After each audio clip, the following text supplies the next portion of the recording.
বেচু বেচু বেচু, শয়নে বেচু, স্বপনে বেচু, জেগে বেচু, ঘুমিয়ে বেচু, দিনে বেচু, রাত্রে বেচু। বেচুর দিদি মানে ওয়াইটির স্বনাম ধন্য ঘোড়া দালাল দিদি পাগল হয়ে গেছে, পাগল হয়ে গেছে। বেচু মানে বেচুকে ডেকে ডেকে পাগল। ও বেচু, ও বেচু, ও বেচু বেচু বেচু রে, আমি যা বলছি তুই শোন রে। আর না শুনলে রেগে যাচ্ছে, মানে যাকে বেচু বেচু বলছে মানে দীপকে, সে শুনছে না। কি শুনছে না? সে কখন নিঃশ্বাস নেবে, কখন আলু কাবলি খাবে, কীরকমভাবে খেয়ে কোথায় রাখবে। নিশ্চয়ই ওই মেয়েটার সঙ্গেই ঘরের মধ্যে ইন্টুকুলুকুলু করছে। এত নাটক, এত উছলকুদের পরেও ওই মেয়েটাকে ঘরের মধ্যেই রেখে দিয়েছে, আর দরজাটাও বন্ধ করে রেখেছে। গ্রামে আবার কে ঘরের দরজা বন্ধ করে? সবাই তো ঘরের দরজা আকবরের আমল মনে করে ওপেন করেই রাখে দিন রাত। ইয়েস, মানে এটাই বক্তব্য, মানে মাথাটা পুরো আউলিয়ে গিয়েছে। কার? কার আবার? বেচুর স্বনাম ধন্য ঘোড়া দালাল দিদির, মানে যে বেচু বলে ইদানিং ডাকছে। আগে ডাকতো ফন্দীপ, ফন্দীপ, এখন তার থেকে হয়ে গেছে বেচু। মানে ও একটু হালকা হালকা করে যবে থেকে প্রেম নিবেদন করেছিল ওর এই বেচু ভাই, তবে থেকে, মানে ভাই না মানে সাইয়া না ভাইয়া, মানে ওটি কীভাবে, হোয়াট এভার, মানে যাই ভাবুক, কথা সেটা না। ও অনেকভাবেই কিন্তু জাম্বু হাম্বু লাম্বু বলে অনেকভাবে আমি তোমার ভালো চাই, আমার মতন তোমার ভালো কেউ চায় না। তারপরে পরবর্তীকালে ইদানিং তুমি ওই মেয়েটার সাথে কেন চ্যাট করছো, কেন কথা বলছো, মানে জাস্ট লিগাল গার্ডিয়ান। তোমরা ভাবতে পারো এই অবস্থা হয়েছে আমাদের so called controversy best controversy creator দিদির। বুঝতে পারছো কি বলছি? হ্যাঁ বন্ধুরা, এই বিষয়টা নিয়ে তো বলবো। আর তোমরা জানো আমি একদিনে দুটো ভিডিও করার পরে আর পরের দিন পেরে উঠি না, তাই আজকেও হয়তো একটাই ভিডিওতে সবটাই বলবো। ধৈর্য ধরে আশা করি পুরো ভিডিওটা স্কিপ না করে তোমরা দেখবে, তাহলেই তো আসল মজা পাবে। তাহলে চলো সবই বলবো। হ্যাঁ ডেফিনেটলি আমাদের ঘুঘু কন্যা যে কত কত কত উন্নতি উন্নতি করে ফেলছে, এবং সঙ্গে তার বাবা মা তার এই উন্নতির ল্যাজটা ধরে কিভাবে টেনে নিচের দিকে নামিয়ে দেওয়ার চেষ্টা করছে, সেটা নিয়েও কথা বলবো। এই ভিডিওটাতেই বলবো। কষ্ট করে একটু পুরো ভিডিওটা স্কিপ না করে তোমরা দেখে নেবে, ঠিক আছে? এর আগের ভিডিওটা তোমাদের খুব ভালো লেগেছে, আমি যেভাবে যুক্তি দিয়ে বুঝিয়েছি যে কেন কিভাবে প্রমোশন ভিডিও এতদিন পরে পাবলিশ করা হয়েছে, এবং সাকসেসফুলি আজকে আরও একটা ওই সৌরাষ্ট্রের ভিডিও এই একই কারণ দেখিয়ে তাদের কাছেও সেম ভিডিও পাঠিয়ে তাদের কনভিন্স করে যে দেখো দেখো দেখো আমি কত সামাজিক, লোকে আমাকে কত ভালোবাসে। যারা দেখোনি ভিডিওটা আমার গিয়ে দেখে নাও, গতকালকে লাস্ট ভিডিওটা, মানে সেকেন্ড যে ভিডিওটা করেছিলাম, তাতে সব কিছু বোঝানো আছে যে কিভাবে কি করে এই মানে জটা জাল থেকে মুক্তি জোগাড় করেছে সো কল্ড আমাদের ঘুঘু কন্যা। তো ঘুঘু কন্যা নিজের স্বার্থ ছাড়া কিন্তু না কোনো কাজ করে, না কোনো কথা বলে, না কোথাও যায়। এই যে তোমরা দেখলে যে এই যে ছোট্ট যে পোনাপুনু তাদের মামার বাড়ি গেল, ঠিক আছে, পোনাপুনুর মামার বাড়ি গেল, তো তাদের মাও ছিল সঙ্গে। চোখ এরকম এরকম এরকম এরকম করতে করতে সবাই মিলে ঠোই বসে ঠো ঠো ঠো ঠো করতে করতে চলে গেল। তো এটাও কিন্তু কাজ মিটাতে গেছিলো, সেদিকেও কাজ ছিল। এবার ওই সংগ্রামপুরের ওপর দিয়ে না গেল, কি যেন একটা হয়েছিল বেশ অনেক মাস আগে সংগ্রামপুরে, মনে পড়ছে কিছু? আমার মনে পড়ছে। তো জানি না কি কাজ মেটাতে গেছিল। ডেফিনেটলি তার নিজস্ব কোনো স্বার্থ ছাড়া সে কোথাও যায় না, এবং সে মিষ্টি কিনে নিয়ে গেছিলো ওই পোনাপুনুর মামার বাড়ির জন্য। অতএব ডেফিনেটলি স্বার্থ ছিল। তার বাবা মায়ের স্বার্থ কী ছিল? বাবা মায়ের স্বার্থ এটাই ছিল যে কন্টেন্ট, তাদের ভিডিওতে থাকে না কোনো কন্টেন্ট। ওই রাস্তার ধারের ফুল, ওই অড়হর কলাই, এগুলো একটু দেখালে, একটু রঙিন কচু পাতা, তাহলে তো অন্তত একটু ভিডিওতে ভিউজ হবে, মানে ওটা তো কন্টেন্ট হবে, লোকে বদনাম দিতে পারবে না। বাকিটা থাম্বনেলে তো ওই মেয়ের ধাবড়া মুখখানা না বসালে না মায়ের ভিডিওতে ভিউজ আসে, না বাবার ভিডিওতে ভিউজ আসে। যেমন আজকে মায়ের দেখো রাসমেলার ভিডিওতে কোনো ভিউজ নেই। কেন? কারণ ওই যে মেয়ের মুখ নেই, সেজন্য। একটা রহস্যজনক ব্যাপার আছে, বৌমার মুখ কিন্তু নেই কারোর ভিডিওতেই। কেন কেন কেন কেন কেন কেন কেন কেন ভাবতে হবে, এটা নিয়ে ভাবতে হবে, ভাববো, সব কিছু নিয়ে ভাববো। ওদিকে তো কাণ্ড হয়েছে, আমাদের গীতাদি একটা ভিডিও করেছে, আমারই এক দর্শক আমাকে বললেন আমার লাস্ট ভিডিওটা কালকে দেখে রাত্রিবেলা, যে যাও যাও শিগগির করে গীতাদির ভিডিও দেখো। তারপর দেখছি সবাই সবাইকে বলছে গীতাদির ভিডিও দেখো, কি না কি হয়েছে, গেলাম পড়ি কি মরি করে, ওমা সেখানে দেখি এক কেলো। তবে গীতাদি তোমাকেও বলবো, এবং পরবর্তীকালে দেবশ্রীদি একটা ভিডিও করেছে ওই মেয়েটিকে নিয়েই, যে মেয়েটি কিনা এই খুব ভালো সাজছে একটি মেয়ে, যার হ্যাঁ সাবস্ক্রাইবার খুব কম, আমি দেখেছি চ্যানেলটা, ইনফ্যাক্ট সাবস্ক্রাইব করে নিয়েছি আপাততর জন্য, আমার নিজের প্রয়োজনে। চ্যানেলটার নাম হয়তো মনে থাকবে না, তাই বাংলাদেশের একটি মেয়ে, যে এখন নিজেকে লক্ষ্মী সোনা মেয়ে বলে দাবি করছে। মেয়েটি কিন্তু নিজের চ্যানেল গ্রো করার স্বার্থে প্রয়োজন মতন সীমাকে বলে কিমা, এবং এখন সে যাকে নিয়ে বলছে, যার সম্বন্ধে বলছে যে সব লিঙ্ক ওর কাছে যায় কি করে, সব কিছু ও জানতে পারে কি করে, মানে আমাদের সকল যে ঘোড়া দালাল, ওয়াইটি যে স্বনামধন্য দালাল, তাকে নিয়ে যে বলছে, তার নামে এখন দোষ দিয়ে বলতে বসেছে, এবং বলছে আরও কয়েকজন আছে তাদের নামও করে দেব। সে যা কাদেরকে হিন্ট করছে আমরা জানি, ঠিক আছে, সে নাকি সব জানে, অথচ সে কোনো প্রমাণ দিচ্ছে না সে কি জানে বলেছে। গীতাদি সেটা নিজের ভিডিওতে, তার একটা ডিলিট হয়ে যাওয়া ভিডিও, সেটা উনি কিন্তু বোধহয় ডাউনলোড করেছিলেন, কোনোভাবে পেয়েছেন, সেটা উনি রিলিজ করে দিয়েছেন, মানে ভয়েসটা শুনিয়েছেন। পরবর্তীকালে আমি মেয়েটির চ্যানেলে গিয়ে তার রিসেন্ট ভিডিওটাও দেখলাম, সেখানেও সে অনেক বড় বড় কথা বলছে, কিন্তু সে কিন্তু কোনো প্রমাণ এখনও পর্যন্ত দেয়নি। কি বিষয়ে কথা বলছি, কোন মেয়ে, এটা নিয়ে আমি আবার পরে ফিরে আসছি। তার আগে বলে নিই সেই কথাটা, যেগুলো আমাদের যে বেচু লিগাল গার্ডিয়ান হচ্ছে আমাদের ঘোড়া, কিন্তু বেচু এটা বুঝছে না, মানে আমাদের দ্বীপ, সে চলছে নিজের মর্জিতে। দেখো, ঘোড়া একবার বলছে 40 বছরের বুড়ো, আবার ও লিগাল গার্ডিয়ান সাজছে, ওর নাকি বয়স, দীপ্তিদি বলেছে এই 35.5 না 35. দীপ্তিদি তুমি বাইরে পারো, মানে সবাই হাসছে, প্রবল হাসছে। যাই হোক, আমাদের খুব মানে হার্ট ফাট ভালো হয়ে যায় দীপ্তিদির ভিডিও দেখে, খুব মজা লাগে, প্রচুর মজা পাই প্রথম থেকে, একদম নিঃসন্দেহে। দীপ্তিদি মানে টু জভিয়াল, এবং মানে প্রচণ্ড ইনস্ট্যান্ট মজা করে ভিডিও করেন, ভীষণ ভালো লাগে, তোমরা সবাই দেখো। কথা হচ্ছে যে দীপ্তিদি তো যা বলেছে, আর এই ঘোড়া সে হয়েছে লিগাল গার্ডিয়ান।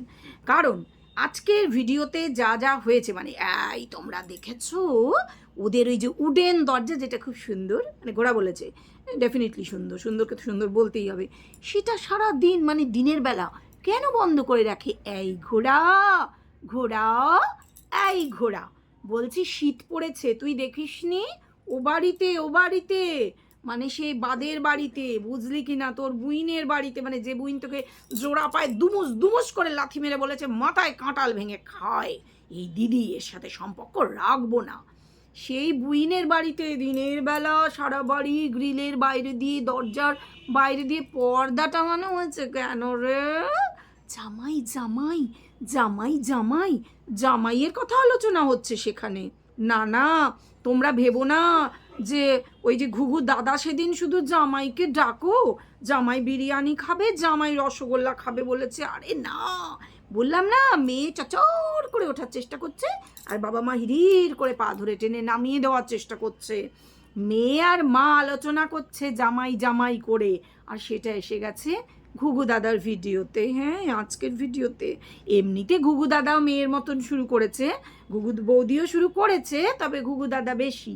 কি শুরু করেছে? মিক্স অ্যান্ড ম্যাচ ভিডিও, মেয়ের মতন যা তা ক্লিপিংস জুড়ে দিয়ে আগে পরে ঘুলিয়ে দেওয়ার চেষ্টা, এই ভিডিও ওই ভিডিও সেই ভিডিও জুড়ে দিয়ে। কিন্তু আমাদের তো ওই যে শ্যান দৃষ্টি, আমরা তো যেসব ড্রেস পরে ট্যাংরা মাছকে নাও ট্যাংরা মাছ খাওয়া দেখে ফেলেছি, সেম ট্যাংরা 4 দিন ধরে খেলে হবে ঘুঘু দাদা, সে তো কবে হাগু হয়ে বেরিয়ে গিয়েছে, তুমি আবার হাগুর থেকে টেনে বের করেছো, সেই ট্যাংরা মাছকে তুমি আলু দিয়ে ঝোল করেছো, হাগুর থেকে টেনে বের করে তুমি আবার খাচ্ছ, তুমি ঘুঘু বৌদিকেও খাওয়াচ্ছ, মানে ঘুঘু বৌদি তোমায় খাওয়াচ্ছে, আবার মেয়ে বলছে দুটো বেশি দাও, ওই হাগুর ট্যাংরা 4 দিন আগে একবার খেলে না, তোমরা আবার খাচ্ছ ওই ট্যাংরা। বাবা গো, ছি, বুঝতে পারছো বন্ধুরা?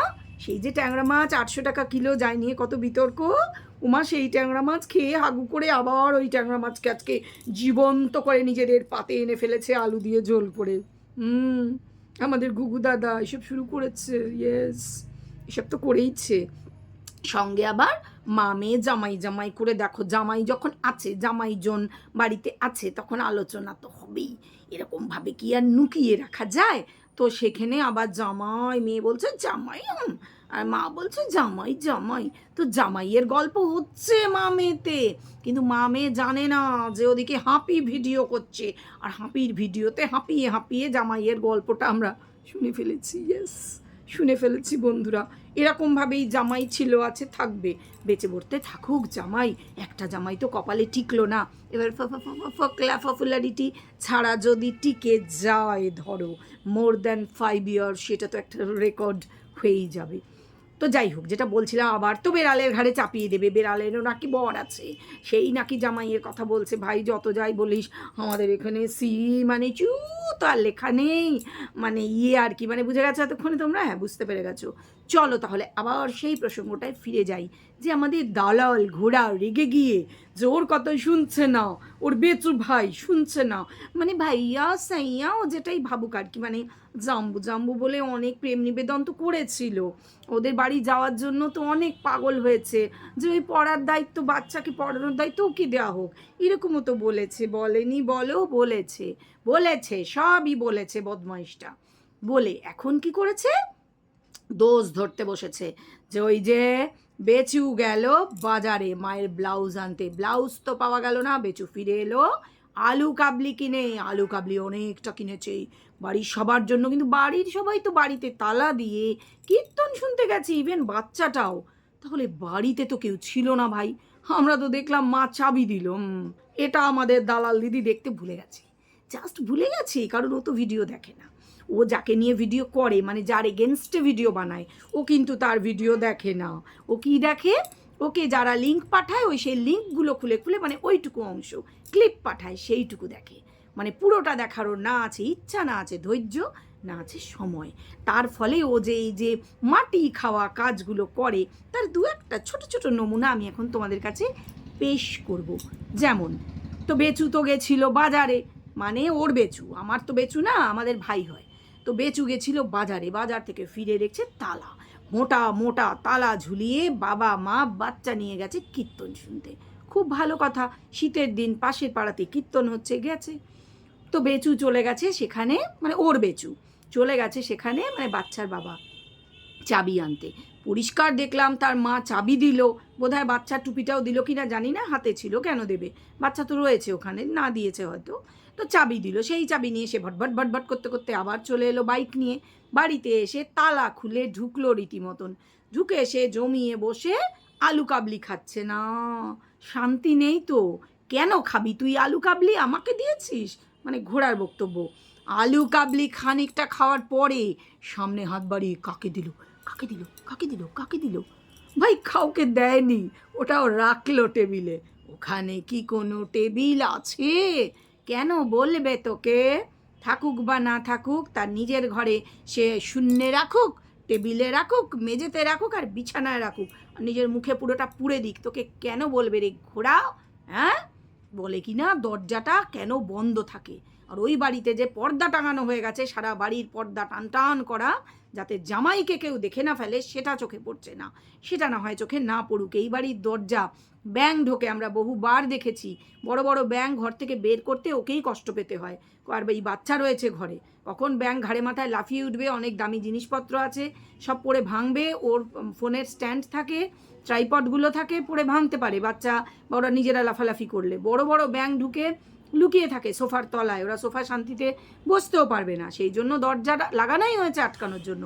আগে শুধু কোলাপসিবল দেওয়া ছিল, তো এখন দরজা লাগানো হয়েছে এবং শীত পড়ছে, তাহলে দরজা কেন মানুষ সদর দরজা বন্ধ করবে না? তোমরা কি সদর দরজা বন্ধ না করে কোথাও চলে যাও তালা না দিয়ে? তোমরাই বলো তো। কিন্তু না, ঘোড়ার এটা প্রশ্ন প্রশ্ন প্রশ্ন। তার মানে কি দরজা বন্ধ মানে ওই বাড়ির ভিতর ওই মেয়ে লুকিয়ে আছে। আর সবচেয়ে বড় কথা, তোর এত বড় সাহস বেচু, আমি বারণ করে দিয়েছি, তোর দর্শকরা বারণ করেছে, তবু তুই ওই মেয়েটার সম্বন্ধে কেন সিম্প্যাথি দেখাচ্ছিস? একদম জায়েজ ভাই দীপ, তুমি কেন এত সিম্প্যাথি দেখাচ্ছ? দেখো কতজন তোমার এগেনস্টে কথা বলছে, তুমি শুনেছো তো? কিন্তু ভাই আমি তো জানি তুমি কেন দেখিয়েছো সিম্প্যাথি। ভাই এটা কিছুই না। ওর সঙ্গে নাম জড়িয়ে বলা হয়েছে একজন ব্লগার হিসেবে, ও এরকম কন্টেন্ট পেয়েছে, এরকম থাম্বনেল দেওয়ার সুযোগ, এরকম বলবার সুযোগ ও কেন ছাড়বে? যে কন্ট্রোভার্সি হচ্ছে, তাহলে ও কেন কন্ট্রোভার্সির সুযোগ ছাড়বে? ও যদি কন্ট্রোভার্সি করে দুটো এক্সট্রা পয়সা কামাতে পারে, কেন সুযোগ ছাড়বে? বদনাম তোকে বিনা কারণে দেওয়া হয়েই গেছে, তাহলে ও কন্ট্রোভার্সি করার সুযোগটা কেন ছাড়বে? আর প্রমাণ কেউ তো এখনও অবধি একটা প্রমাণও দেখাতে পারলো না। কত হনু এলো গেল, প্রমাণ কেউ আনতে পারলো না যে এই মেয়েটার সাথে ওর ঠিক কী, ও কত কথা বলেছে, কটা প্রেম করেছে, কিভাবে প্রেম করলো, কত ছবি কত ভিডিও তাদের হাতে আছে। শুধু দেখিয়ে দেবো, দেখেছিস, জানিস আমার হাতে কি আছে। এই প্রসঙ্গে বলি, এই যে সাফা বলে মেয়েটার কথা গীতাদি তার ভিডিওতে বলেছে কালকে। কি প্রসঙ্গ না, এই মেয়েটিকে অনেকদিন উনি চেনেন মানে এই ডিজিটালি চেনেন আর কি, কারণ মেয়েটি বাংলাদেশের মেয়ে। কথা সেটা নয় কে কোথাকার মেয়ে কি ব্যাপার। এই মেয়েটির একটি চ্যাট আজকে দেখলাম, ওই আমাদের ঘোড়ার যে বর্তমান ভাই, পুরনো ভাই ছিল, আবার এখন ভাই, কারণ সে দিদি বলে ডাকছে, বুঝতেই পারছো চম্পাকলির কথা বলছি। সে একটা চ্যাট দেখিয়েছে, আমি জানি না চ্যাটটা সত্যি না মিথ্যে, তবে হতেও পারে সত্যি। ওই মেয়েটি নানান প্রসঙ্গে তাকে এই কিমা বলতো তখন সীমাকে, এই সমস্ত নানান ভিডিও ক্লিপ পাঠিয়ে এটা দেবো কিনা, মানে সে চাইছিল কন্ট্রোভার্সি করে তার ছোট্ট চ্যানেল সে দাঁড় করাতে চাইছিল। আমি দেখলাম তার সাবস্ক্রাইবার 100-র নিচে, 92 93 এরম হবে। কথা হচ্ছে যে এই মেয়েটি সেই সময় এর সাথে যোগাযোগ করেছিল, ওই পক্ষে কিছুদিন আগেও, 1 মাস 1.5 মাস আগেও, এই যে দুখেন বাবুর লাইভে গিয়ে এই মেয়েটি অনেক কিছু বলেছিল, অনেক বাজে বাজে কথা সেখানে আলোচনা হয়েছিল। আমি বলছি না, এটা কিন্তু গীতাদি নিজের ভিডিওতে কালকে বলেছেন, আমি সেই লাইভ দেখিও নি। আমি ওই দুখেনকে জাস্ট ওর মুখ খুললেই কথা আমি সহ্য করতে পারি না, মানে আই ক্যান্ট টেক এনিমোর। এটাই হচ্ছে ব্যাপার। 2-1টা লাইভ দেখার চেষ্টা করেছিলাম, কিন্তু এত নোংরা কথা বলে একটা এই বয়সের ছেলে, তার কিছু না। আমি বুঝে গেছি ও কোনো সমাজসেবক না, কিচ্ছু না, ও জাস্ট কন্ট্রোভার্সি করে ভেবেছে এখানে পয়সা কামাবো। এই জন্যই এসে সারাক্ষণ নিজের দুঃখরা, তোমরা তো জানো আমার জীবনে কত দুঃখ, নিজের মৃত বাবা মার ক্যান্সার হয়েছিল সেই কথা তুলে সারাক্ষণ ব্যাগ, জাস্ট সহ্য হয় না ওকে আমার। তো তার লাইভে উঠে নাকি এই সীমাকে নিয়ে অনেক কথা বলেছিল। সেই সময়টার কোন গল্পটা সেই সময় চলছিল, যে অনেক নাকি ওই দুখেনের কাছে প্রমাণ আছে যে এই দীপ আর কিমার নাকি বাজে রিলেশন আছে, ভাই বোনের সম্পর্ককে কলুষিত করে নোংরা করে, হেন নোংরা কথা নেই, বলা হয়নি। এই মেয়েটি এখন আবার ভিডিওতে বলেছে, যেটা সে ডিলিট করেছে কিন্তু সেটা ছড়িয়ে গিয়েছে, ভাইরাল হয়ে গিয়েছে অলরেডি। সে বলছে যে সে ভুল করেছিল, সে সীমার কাছে ক্ষমা চাইছে, সে কোনো প্রমাণ ছাড়াই ওই কথাগুলো বলেছিল, এবং সে এখন মুখোশ খুলতে চায় যে সে ডাইরেক্ট নাম নিয়েছে, এই যে ঘোড়ার নাম নিয়ে বলছে যে এই ঘোড়াই হচ্ছে সব এই দুখেনকে দিয়ে এই সমস্ত করায়। আমি কিন্তু এটা একেবারেই বিশ্বাস করছি না। আমি গীতাদিকে বলবো, যথেষ্ট বয়স হয়েছে, আপনারা অনেক অভিজ্ঞ, আপনাকে বলবো এবং দেবশ্রীদিকেও বলবো যে যথেষ্ট অভিজ্ঞতা আপনাদের হয়েছে, কেউ কিছু বললেই সেটাকে এত গিলবার মতন পরিস্থিতি কিন্তু ওয়াইটিতে নেই। আপনারা অনেক পুরনো খেলোয়াড় এই লাইনে, আমি কিন্তু অনেক নতুন, এটা ঘটনা। ধৃষ্টতা মার্জনা করবেন, তাও এই কথাটা না বলে পারছি না যে এই মেয়েটি কিন্তু কোনোভাবে নিজের চ্যানেলকে গ্রো করার জন্য যখন যা মাথায় আসে আর মুখে আসে বলে, কারণ হয়তো তার মনে হয় সে অন্য দেশে আছে বলে তার এগেনস্টে কেউ কোনো ব্যবস্থা নিতে পারবে না, এই একটাই হয়তো কারণ। ঠিক আছে, বোঝাতে পারছি তো? এই মেয়েটি তখন একরকম বলেছিল, এখন সম্পূর্ণভাবে 180 ডিগ্রি ঘুরে গিয়ে সম্পূর্ণ উল্টো কথা, এখনও কিন্তু সে প্রমাণ ছাড়া এই কথাগুলো বলছে যে সব কিছু ওর কাছে কি করে যায়, ও দুখেনকে দিয়ে এই ভিডিও করিয়েছে। আমি এটা বিশ্বাস করি না। তার বয়স 27-28 বছর ওই ছেলেটার, সে নিজের তাগিদে কন্ট্রোভার্সি করে রোজগার করার জন্য নোংরামি করে ভিডিওগুলো করে, সে কারুর কথা শুনে কেন ভিডিও করবে? আর ওর নিজের 3-4টে ভিডিও নামায় ওর কী দায় পড়েছে? আমার এটা মনে হয় না। হ্যাঁ, এক জায়গায় এক দলের মধ্যে থেকে কিছু সলা পরামর্শ করলে করতেই পারে, সেটা কথা না, কিন্তু ও বলে সব ভিডিও ওর কাছে দেখিয়ে নেওয়া হয়, আমি এতটা মানতে পারছি না। সাধারণ বুদ্ধি দিয়ে বিচার করলে 2-2 4ই হয় যে এই মেয়েটি মিথ্যে কথা বলছে, এই মেয়েটি তিলকে তাল করছে, যেটা আগেও সে করেছে, পরে একটা ক্ষমা চেয়ে নিয়েছে, বলেছে সীমার কাছে ক্ষমা চাইছে, ঠিক একইভাবে পরে ঘোড়ার কাছেও ক্ষমা চাইবে, বলবে আমি ভুল করেছি, আমি কিছু না জেনেই তোমার সম্বন্ধে এরকম বলেছি, দ্যাটস ইট। সে তো দূরে বসে আছে, এটা হতেই পারে, সেজন্য কারুর কথায় নাচবার কিছু হয়নি। বোঝা যাচ্ছে কি বলছি? আর পড়ে রইল, সেজন্য আমি বিশ্বাসও করছি না, অবিশ্বাসও করছি না, দুটোর কোনোটাই করছি না। কারণ এই সব পাবলিক, এরা কিন্তু জাস্ট নিজের চ্যানেল গ্রো করতে এসেছে, এরা এদের কাছে না আছে কোনো এথিক্স, না আছে কোনো কিছু, আমি বিশ্বাস করি সেটাই, কিচ্ছু নেই এদের, কোনো এথিক্স নেই, কিচ্ছু নেই। এরা কোনো আদর্শ নীতি কিছুই মানে না। এরা জাস্ট কোনোভাবে পয়সা রোজগার করবে। আর যারা বেশি বলে যে আমার তো পয়সা চাই না, আমার তো সংসার চলে না, তাদের সবচেয়ে বেশি পয়সা চাই। ইয়েস, তাদেরই সবচেয়ে বেশি পয়সা রোজগারের তাগিদ পড়ে যায়। তারাই একবার এই ক্যাম্প একবার ওই ক্যাম্পে ঘুরে বেড়ায়, এটা আমি বিশ্বাস করি। সাধারণ বুদ্ধিতে কিন্তু এটাই বলে। তো এগুলো গেল। এবার পড়ে রইল আমাদের হনুবাবুর কথা, যে হনুবাবু আপাতত গায়েব। তার ইনস্টাগ্রাম যে অ্যাকাউন্টটা অপারেট করছিল, যেখান থেকে হাজার একটা বকর বকর ভিডিও দিচ্ছিল, সব কিছু গায়েব। এবং সে ফেসবুকের অ্যাকাউন্ট চালু রেখেছে, কিন্তু যেগুলো আগে দিয়েছিল সব গায়েব। মানে তাকে যে কাজের জন্য আনা হয়েছিল বা সে নিজেই এসে থাকুক, সব কিছু তার কাজ মিটে গেছে, সে এখন গায়েব। তা বলি, হ্যাঁ রে ঘোড়া, তুই তোর ওই হনু যদি তার সংবাদ পাস, তাকে নিয়ে চলে যা না। তোর এত জানার ইচ্ছা, তুই এত শিওর যে ওই বাড়িতে লুকানো আছে ওই মেয়েটা, তো যা না, যা। তোর কথা অনুযায়ী বলছি, একটা 40 বছরের লোক, সে কেন বলতে বসবে পাবলিকলি যে সে কার সাথে প্রেম সম্পর্কে আবদ্ধ হোক বা না হোক? কেন বলবে? কেন বলবে? সে যদি নিজের জীবনের কোনো দিকটা বলতে না চায়, সে বলবে না। ইয়েস, তার পুরো রাইট আছে। As a citizen, as an Indian, তার পুরো রাইট আছে তার নিজের পার্সোনাল সব কিছু গোপন রাখার। সে তোকে কেন বলতে বসবে? বন্ধুরা, থিঙ্ক অ্যাবাউট দিস। ওকে, চলো, ভিডিও ভালো লাগলে একটা লাইক করে দাও, কমেন্ট, শেয়ার, সাবস্ক্রাইব এগুলো কিন্তু করতে ভুলে যাচ্ছ, করো না। চলো এখন আসি তাহলে, এই ভিডিও এ পর্যন্ত থাক, ফিরে আসবো নতুন একটা ভিডিও নিয়ে। ততক্ষণ পর্যন্ত সবাই ভালো থাকো, সুস্থ থাকো। এখন আসি, টাটা।